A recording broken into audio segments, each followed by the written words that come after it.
नमस्कार, अपना बिहार में आपका स्वागत। मैं राहुल ओझा आपके साथ इस वक्त की बड़ी खबर बता रहे हैं। सूत्रों के हवाले से खबर है, मुकेश सहनी की लालू प्रसाद से मुलाकात हुई है। आरजेडी और वीआईपी में बात बनने की खबर भी सामने आ रही है। वीआईपी को 1 से 2 सीट का ऑफर आरजेडी की तरफ से मिला है। बताया जा रहा है करीब 1.5 घंटे तक ये बातचीत चली है। मुलाकात में तेजस्वी यादव भी साथ थे। इंडी अलायंस में आरजेडी के खाते में 26 सीट है और ऐसे में देखना दिलचस्प होगा कि इन 26 सीट के खाते में कौन सी सीट जो है वो मुकेश सहनी को ऑफर की जाती है। संजय हमारे साथ संवाददाता जुड़े हैं। संजय, मुकेश सहनी अब एडजस्ट करेंगे आरजेडी की सीटों पर, क्या फॉर्मूला तय हो रहा है, क्या बातचीत हुई है? देखिए, न्यूज 18 ने पिछले दिनों ही इस बात की जानकारी दी थी कि जो मुकेश सहनी की पार्टी है वीआईपी, उसकी महागठबंधन के नेताओं से बातचीत चल रही है और ये बातचीत जो है अब अंतिम स्तर तक पहुंच गई है। गुरुवार की देर रात तकरीबन 11 बजे मुकेश सहनी राबड़ी आवास पर पहुंचे थे और तेजस्वी यादव और लालू यादव से उनकी तकरीबन 1.5 घंटे तक मुलाकात हुई है।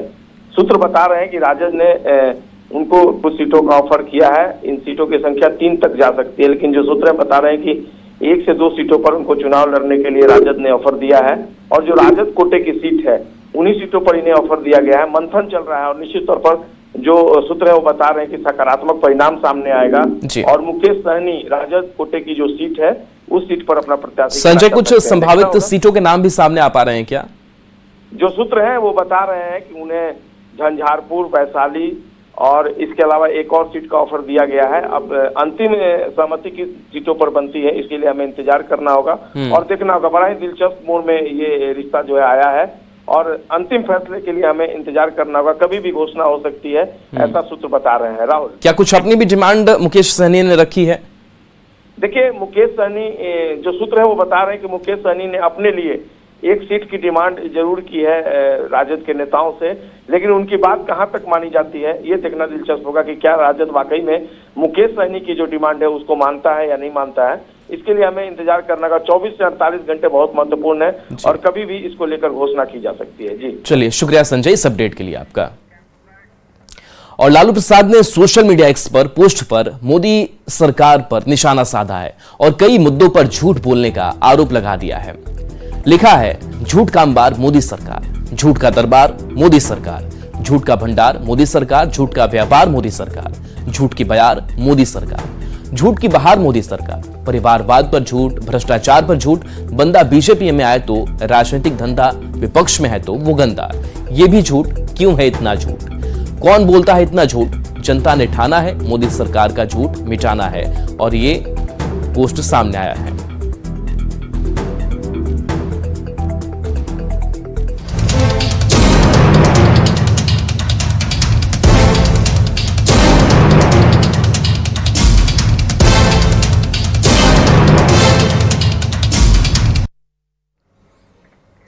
दो 2024 का महासंग्राम शुरू हो चुका है। नेताओं प्रत्याशियों के बीच जुबानी जंग तेज हो चली है। हर दिन एक दूसरे पर बयानों के तीर चल रहे हैं। कोई घायल हो रहा है तो कोई पलटवार कर रहा है और अंत में सभी अपनी अपनी जीत के दावे कर रहे हैं। लेकिन इस महासंग्राम में दोनों पक्षों के लिए जो सबसे कॉमन हथियार बना है वो है जंगल राज, भ्रष्टाचार और परिवारवाद। मौजूदा हालात में इन्हीं 3 हथियारों से चुनाव लड़े जा रहे हैं, चाहे वो एनडीए हो या इंडी अलायंस का खेम है। आपको बता दें कि पीएम मोदी शुरू से ही भ्रष्टाचार को लेकर जीरो टॉलरेंस की नीति पर चल रहे हैं और वे खुले मंच से ऐलान कर चुके हैं कि जिन्होंने देश को लूटा है उन्हें लौटाना पड़ेगा। इसको लेकर कई बार पीएम मोदी बोल चुके हैं कि हम कहते हैं भ्रष्टाचार को मिटाओ और वे कहते हैं भ्रष्टाचारियों को बचाओ। बिहार के सीएम नीतीश कुमार का भी भ्रष्टाचार पर जीरो टॉलरेंस का कमिटमेंट है। तो देखिए, लगातार प्रधानमंत्री नरेंद्र मोदी विपक्ष पर हमलावर हैं। 3 हथियार प्रधानमंत्री नरेंद्र मोदी के, वो परिवारवाद पर हमलावर नजर आ रहे हैं, वो भ्रष्टाचारियों पर हमलावर नजर आ रहे हैं और लगातार जहां भी वे जा रहे हैं वो मंच से ऐलान करें कि देश को जिसने लूटा है उन्हें लौटाना पड़ेगा। और कांग्रेस और आरजेडी जैसी पार्टियां हैं जिन्होंने अपनी सरकार के समय पूरी दुनिया में देश का नाम खराब किया था। एक गठबंधन वालों की सरकार होती तो आपके बैंक खाते में सीधे पैसे भेजने वाली व्यवस्था बनती क्या? हो सकता क्या? आरजेडी कांग्रेस आपके हक के सारे पैसे भी लूट लेते और आपसे साइन भी करा लेते कि हाँ पैसा मिल गया है।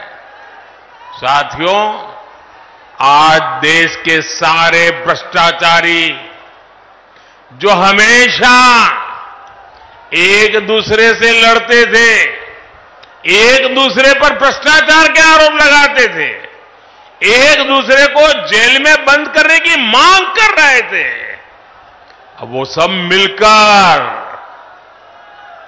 मोदी आया। भ्रष्टाचारी कान खोल करके सुन ले, ये मोदी नहीं आया, 140 करोड़ देशवासियों का भ्रष्टाचारियों के प्रति गुस्सा निकल करके आया है। जंगल राज, भ्रष्टाचार और परिवारवाद पर जमुई में पीएम के प्रहार के बाद अब वार पलटवार का भी दौर तेज हो गया है। बीजेपी प्रवक्ता अरविंद सिंह ने आरजेडी के भ्रष्टाचार और परिवारवाद पर हमला किया है, तो आरजेडी ने पलटवार करते हुए मुद्दों पर चुनाव लड़ने की बात कही है। माननीय प्रधानमंत्री जी ने जो कहा वह ठीक ही कहा है। ये सब पार्टियों का आंतरिक लोकतंत्र समाप्त हो चुका है। 26 साल से राजद के अध्यक्ष हैं श्री लालू प्रसाद जी परिवारवाद का प्रकाष्ठा पार कर चुके हैं। सपा, कांग्रेस, राजद, ये सब लोकतंत्र खतरे में डालने वाले लोग हैं। ये परिवारवाद के पोषक हैं और ये लोकतंत्र की बात करते हैं। इनको शर्म आनी चाहिए कि परिवार से बाहर ये लोग निकलते नहीं और जनता को दिग्भ्रमित करते हैं। कल जमुई में आदरणीय प्रधानमंत्री जी इधर उधर की बात करते रहे, लेकिन परिवारवाद पर प्रहार करने का हिम्मत नहीं जुटा पाए। आदरणीय प्रधानमंत्री जी जिस जंगल राज और भ्रष्टाचार की बात कर रहे हैं, जंगल राज तो मणिपुर में है, बिहार में रोज हत्या लूट हो रहा है, और जो भ्रष्टाचारी है सब तो बीजेपी के गले के हार बन चुके हैं। आदरणीय प्रधानमंत्री जी इस बार मुद्दे की बात, काम की बात पर जनता वोट करेगी, जुमलेबाजी पर नहीं करेगी। पढ़ाई, कमाई, दवाई, सिंचाई, सुनवाई, ये है मुद्दा। 20 करोड़ नौकरी कहां, इस पर कुछ नहीं बोल रहे हैं। तो परिवारवाद पर पीएम का प्रहार देखने को मिल रहा है। जमुई के मंच से परिवारवादियों पर पीएम ने प्रहार किया। पीएम के निशाने पर आरजेडी का परिवारवाद रहा। पीएम ने कांग्रेस पर भी निशाना साधा। ये लोग परिवार से बाहर नहीं निकल सकते, ये बड़ी बात कही पीएम ने। मोदी के लिए पूरा देश जो है वो परिवार है। परिवार बचाने के लिए परिवारवादी विपक्षी दल एकजुट हुए हैं। बंगाल में ममता बनर्जी पर परिवारवाद का आरोप लगाया। बिहार की अगर बात करें तो लालू प्रसाद पर परिवारवाद का आरोप है। यूपी में मुलायम सिंह यादव का परिवार चल रहा है। झारखंड में आ जाते हैं तो सुरेन परिवार पर परिवारवाद का आरोप है। महाराष्ट्र में उद्धव ठाकरे पर परिवारवाद का आरोप है और ऐसी कई पार्टियां जिनके नाम भी गिनाए गए हैं। तमिलनाडु की बात करते हैं, तमिलनाडु में एमके स्टालिन पर भी परिवारवाद का आरोप है। राष्ट्रीय पार्टी कांग्रेस की बात करें तो कांग्रेस में परिवारवाद का आरोप है और कांग्रेस खेमे में किस तरीके से परिवारवाद को ही लेकर के भागम भाग की स्थिति बनी हुई है। कांग्रेस तो पॉलिटिक्स में परिवारवाद की जड़ ही प्रधानमंत्री नरेंद्र मोदी मानते हैं। बढ़ते आगे तो दरअसल पीएम मोदी ने गुरुवार को जमुई के खैरा से बिहार में एनडीए के चुनाव प्रचार का शंखनाद किया, जिसमें प्रधानमंत्री ने आरजेडी के शासनकाल में जंगल राज और भ्रष्टाचार पर प्रहार के साथ ही आरजेडी में परिवारवाद को भी निशाने पर लिया। तो जमुई की सभा में परिवारवाद, भ्रष्टाचार पर हमला प्रधानमंत्री नरेंद्र मोदी ने किया। वहीं तेजस्वी ने भी एनडीए में परिवारवाद की लिस्ट जारी कर दी। तेजस्वी ने पीएम नरेंद्र मोदी से 10 साल का हिसाब पूछ दिया। और देखिए ट्वीट जो सामने आया, ये तेजस्वी यादव ने क्या लिखते हैं वो आपको हम दिखा रहे हैं कि प्रधानमंत्री मोदी जी आज बिहार में प्रथम चरण की 4 सीटों का प्रचार करने आएंगे। चारों सीटों पर 100% परिवारवादी उम्मीदवार हैं। इनमें से 2 कथित क्षेत्रीय परिवारवादी पार्टियों के और 2 उम्मीदवार देश की सबसे बड़ी परिवारवादी एवं वंशवादी नेताओं से भरी पड़ी बीजेपी के हैं। और उन्होंने लिखा है, लिस्ट दिया है, जमुई के अरुण भारती, पूर्व एमपी ज्योति पासवान के सुपुत्र एवं पूर्व केंद्रीय मंत्री स्वर्गीय रामविलास पासवान जी के दामाद एवं एलजेपीआर के एमपी और वर्तमान राष्ट्रीय अध्यक्ष के जीजा जी। दूसरा जो लिस्ट जारी किया है उन्होंने, दूसरा नाम रखा है औरंगाबाद से सुशील कुमार सिंह पर, एमपी पूर्व एमपी राम नरेश सिंह के बेटे हैं। गया से पूर्व सीएम जीतनराम मांझी जो मैदान में है, मंत्री और एमएलसी संतोष सुमन के पिता तथा हिंदुस्तानी आवाम मोर्चा सेकुलर के राष्ट्रीय अध्यक्ष की एमएलए सास ज्योति देवी। और उसके साथ साथ नवादा की बात उन्होंने की है। नवादा के साथ साथ और भी कई प्रत्याशी हैं और उन्होंने बताया कि कैसे परिवारवाद एनडीए में भी शामिल है। बढ़ते आगे, आरजेडी भले ही परिवारवाद और भ्रष्टाचार पर अपनी दलील दे रही है, लेकिन बीजेपी इसको लेकर लगातार हमलावर है। ऐसे में बीजेपी प्रवक्ता प्रभाकर मिश्रा ने कहा है कि जिन पार्टियों में परिवारवाद है उसके नेता भ्रष्टाचार में आकंठ में डूबे हुए हैं। ऐसे में पीएम मोदी भ्रष्टाचार और परिवारवाद पर इसलिए भी हमला करते हैं ताकि लोगों के बीच प्रत्याशियों का सही चेहरा सामने आ सके। इस दल की जड़ में परिवारवाद है, उसकी शाखाओं पर भ्रष्टाचार खूब फल फूल रहा है। जो परिवारवादी दल हैं उनके नेता भ्रष्टाचार में आकंठ डूबे हैं। ऐसे में अपरिहार्य रूप से इस चुनाव में भ्रष्टाचार और परिवारवाद बड़ा मुद्दा होना चाहिए। राजनीतिक सुस्थिरता के लिए यह भी जरूरी है। यह भी जरूरी है कि राजनीति में कौन कैसा है इसकी समझ जनता को हो। पीएम मोदी राजनीतिक सुस्थिरता के हमेशा पक्षधर रहे हैं, इसलिए वे चाहते हैं कि जनता के सामने नेताओं का असली चेहरा आए। जनता को उनके कारनामों के बारे में जानकारी होनी चाहिए, तभी वे अपना सही जनप्रतिनिधि का चुनाव कर पाएंगे। जेडीयू ने भी विपक्ष में परिवारवाद और भ्रष्टाचार के मुद्दे पर निशाना साधा है। अब हमारे सामने विपक्ष में जो पार्टियां हैं उनमें भ्रष्टाचार, परिवारवाद और वंशवाद व्याप्त है। तो प्रधानमंत्री जब इन मसलों पर बात करते हैं तो इतनी बेचैनी क्यों? ऐसी चीजों पर जब भी प्रहार हुआ है पार्टियां बेचैन हो उठी हैं, क्योंकि इनकी मूल विचारधारा यही रही है। प्रधानमंत्री जी ने हमेशा देश के लोगों को आगाह किया है कि ऐसी पार्टियों के चंगुल में किसी भी कीमत पर नहीं फंसना है। तो मुंगेर सीट से जेडीयू के लोकसभा प्रत्याशी राजीव रंजन सिंह और फिर ललन सिंह ने नेता प्रतिपक्ष तेजस्वी यादव पर परिवारवाद को लेकर निशाना साधा। लखीसराय के बढ़िया में जनसंपर्क अभियान के दौरान मीडिया से बात करते हुए ललन सिंह ने कहा कि लालू परिवार में ऐसा कोई नहीं है जो राजनीति में नहीं है। तेजस्वी के परिवार में ऐसा कोई नहीं है जिनको चुनाव नहीं लड़वाया गया हो। यहां तक कि सिक्योरिटी वाले को भी ये लोग विधायक बना देते हैं, जिसके यहां ईडी का छापा पड़ रहा है।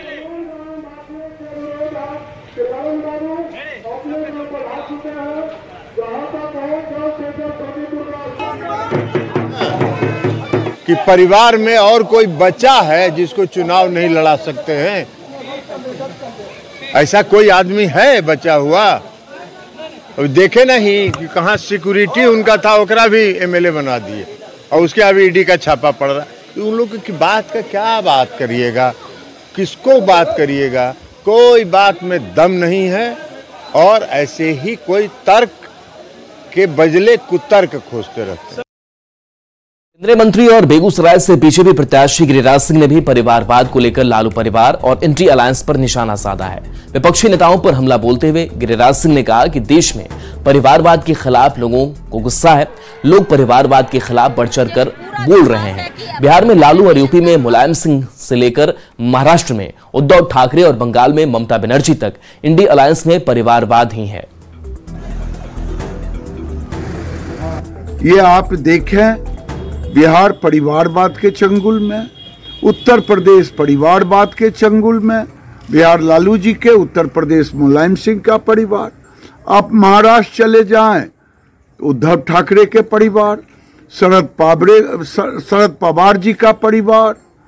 आप चले जाएं तमिलनाडु, स्टालिन का परिवार। आप चले जाएं बंगाल, ममता बनर्जी का परिवार। ये परिवारवादी लोग नरेंद्र मोदी जी का विरोध कर रहे हैं और परिवारवाद लोकतंत्र के लिए खतरा है, क्योंकि कांग्रेस उसी का जड़ है। लोकसभा चुनाव की घोषणा होते ही भोजपुर जिले में राजनीतिक सरगर्मी तेज हो गई है। आरा लोकसभा सीट से पक्ष और विपक्ष दोनों ही ओर से उम्मीदवारों के नाम की घोषणा कर दी गई है, जहां एनडीए की तरफ से वर्तमान सांसद आरके सिंह तीसरी बार बीजेपी से चुनावी मैदान में उतरे हैं, तो वहीं महागठबंधन में सीट शेयरिंग के तहत सुदामा प्रसाद को टिकट मिला है। राजनीतिक दल चुनावी मुद्दों को लेकर जोर शोर से प्रचार प्रसार कर रहे हैं। ज्यादा जानकारी दे रहे हैं संवाददाता चंदन कुमार। लोकसभा चुनाव की घोषणा होते ही भोजपुर जिले का राजनीतिक तापमान अब धीरे धीरे बढ़ने लगेगा। वैसे तो इस जिले में लोकसभा और एक विधानसभा के उपचुनाव के लिए 1 जून को वोट डाले जाएंगे, लेकिन चूँकि भोजपुर जिला एक ऐतिहासिक जिला रहा है, वीरों की धरती रही है और यहाँ से हर बार एक नया संदेश जाता रहा है। और इसको लेकर के आज हम मौजूद हैं वीर कुंवर सिंह विश्वविद्यालय कैंपस में। विश्वविद्यालय कैंपस से ही छात्र राजनीति की शुरुआत होती है और आगे चल कर के लोग देश के सर्वोच्च पदों तक जाते हैं। हमारे साथ कई लोग मौजूद हैं, हम उनसे बातचीत करेंगे और जानने का प्रयास करेंगे कि निश्चित तौर पर बाबू कुंवर सिंह की धरती है, संघर्ष करने पर विश्वास करती है और यहाँ विकास बहुत बड़ा मुद्दा होगा। वैसे बिहार जातीय राजनीति के लिए चर्चित है।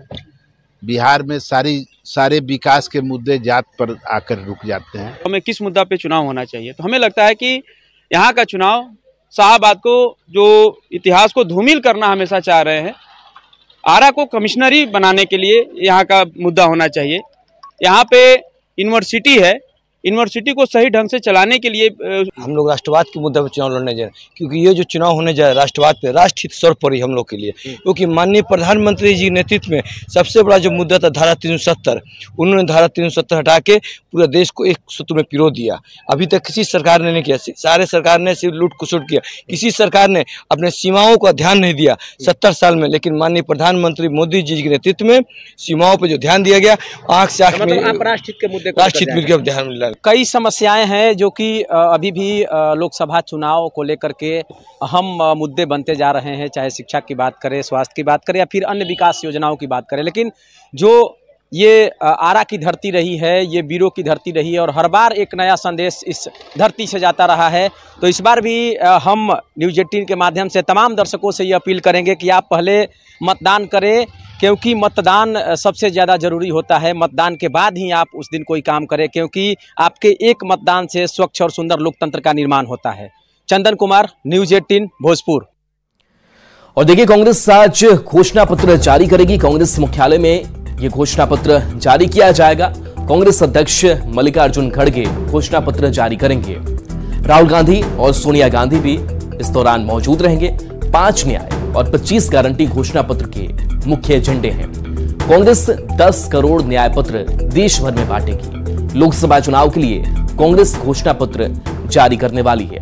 घोषणा पत्र 5 न्याय और 25 गारंटी पर आधारित होगा। 30 लाख सरकारी नौकरी, एमएसपी कानून, जाति जनगणना का वादा, सच्चर कमेटी की सिफारिशें लागू करने, इसके साथ ही महिलाओं के लिए 6,000 महीना और केंद्र सरकार की नौकरियों में 33% आरक्षण का जिक्र हो सकता है। बड़ी खबर गोपालगंज से आ रही है, जहां पुलिस ने नेपाल के रास्ते घुसे पश्चिम बंगाल के 3 संदिग्ध युवकों को गिरफ्तार किया है, जिनके पास से 8,000 सिम कार्ड बरामद किया गया है। 7 नेपाली करेंसी भी मिला है। यूपी बिहार के बलथरी चेक पोस्ट पर कुचायकोट थाने की पुलिस को वाहन जांच के दौरान ये सफलता मिली। बताया जा रहा है कि साइबर अपराध में सिम कार्ड का इस्तेमाल करने के लिए नेपाल से बंगाल के मालदा जिला ले जाया जा रहा था। एसपी ने कहा कि युवकों से पूछताछ की जा रही है। तीनों युवक अंतर्राष्ट्रीय साइबर क्राइम से जुड़े सदस्य हो सकते हैं। इनके पास से नेपाली करेंसी के साथ ही मोबाइल फोन से लाखों का ट्रांजैक्शन का डिटेल भी मिला है। और इस बीच बड़ी खबर है, बेगूसराय में वाहन चेकिंग के दौरान बाइक सवार 2 अपराधियों ने एएसआई विवेक कांत और एक पुलिसकर्मी पर जानलेवा हमला कर दिया, जिसमें दोनों गंभीर रूप से घायल बताए जा रहे हैं। दोनों का सदर अस्पताल में इलाज चल रहा है। जानकारी के मुताबिक पुलिसकर्मियों ने दोनों आरोपियों को हिरासत में लिया है और पुलिस फिलहाल पूरे मामले की जांच पड़ताल कर रही है।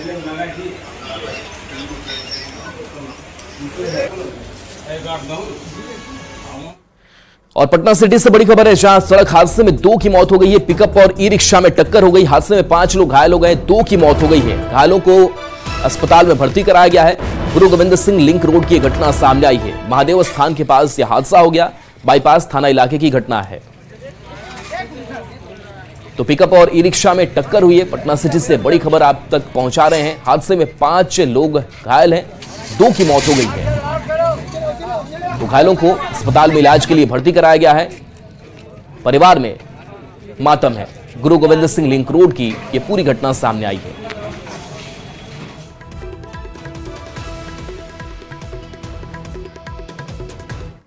छपरा के सियोरी गांव से पुलिस ने एक पिकअप को जब्त किया, जिसमें से पुलिस को कई बकरियां बरामद हुई। जानकारी के मुताबिक गोपालगंज से पानापुर की तरफ पिकअप तेजी से आ रही थी। पुलिस ने शक होने पर पिकअप का पीछा किया और पिकअप से सैकड़ों बकरियां जब्त की गई और एक पिकअप सवार को गिरफ्तार कर लिया गया। हालांकि बाकी सभी लोग मौके से फरार हो गए।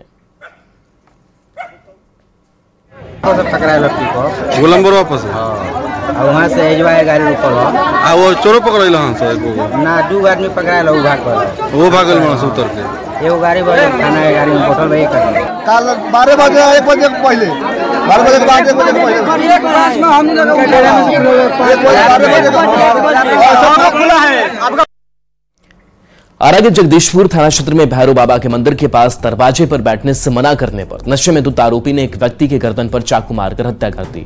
जानकारी के मुताबिक मृतक राजमिस्त्री था, जिसके शाम को घर वापस आने के दौरान घटना हुई। घटना के बाद सैकड़ों लोगों की भीड़ मौके पर जुट गई। आरोपी चाकू मारकर मौके से फरार हो गया। घटना के बाद स्थानीय पुलिस मौके पर पहुंची और मामले की कार्रवाई कर रही है।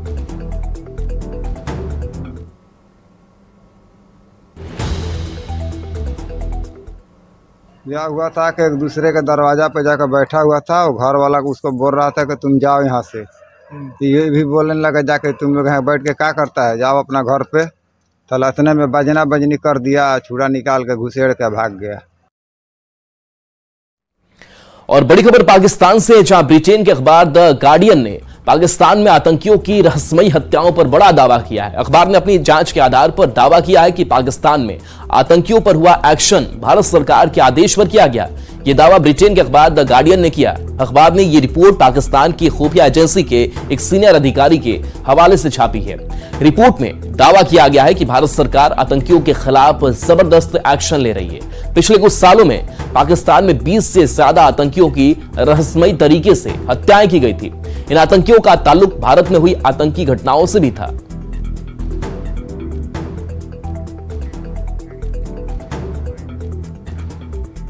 और अब आपको सुनाते हैं पीएम मोदी ने जमुई के मंच से कल क्या कहा था। भारत घर में घुसकर मारता है। आज का भारत दुनिया को दिशा दिखाता है। अब दुनिया देख रही है। और चलिए न्यूज़ 18 बिहार झारखंड पर खबरें आपके लिए लगातार जारी हैं।